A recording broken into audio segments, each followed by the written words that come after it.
মাত্র ২.৫ বছর বয়সে বিশ্ব রেকর্ড করেছে এক শিশু। ছোট্ট শিশুটি এরই মধ্যে এমন একটি কাজ করেছে যা প্রাপ্তবয়স্ক হওয়ার পরও অনেকে তা করতে পারেনি।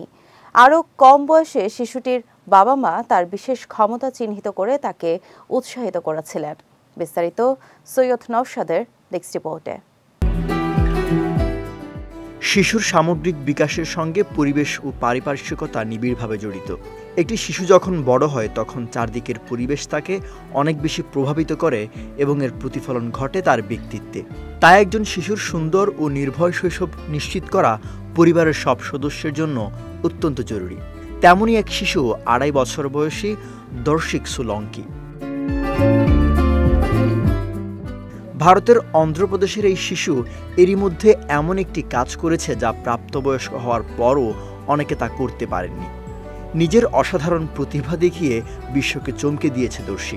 বিশ্বের সবচেয়ে কম বয়সী মানুষ হিসেবে দ্রুততম সময়ে ১০০টি দেশের নাম ও পতাকা চিহ্নিত করতে পেরেছে এই শিশু। সম্প্রতি এমনটাই জানিয়েছে ইন্টারন্যাশনাল বুক অব রেকর্ডস।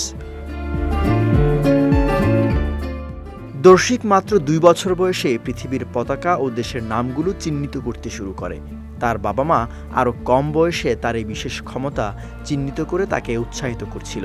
শুরুতে দর্শিক ১০ থেকে ২০টি দেশের পতাকা এবং এর নাম চিহ্নিত করতে পারত, তবে দ্রুতই তার এই জ্ঞান ৫০টি থেকে ১৯৫টি দেশ পর্যন্ত বিস্তৃত হয়। ওয়ালটন টেলিভিশন মাত্র ২৫,৪৯০ টাকায় পাচ্ছেন গুগল টিভি। দর্শিকের বাবা সোলঙ্কি বিশাল একজন স্টেশনারি ব্যবসায়ী এবং মা সোলঙ্কি প্রিয়া একজন গৃহিণী।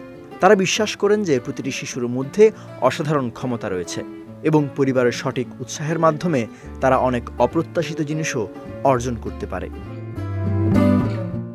সৈয়দ নওশাদ, বিজয় টিভি নিউজ ডেস্ক।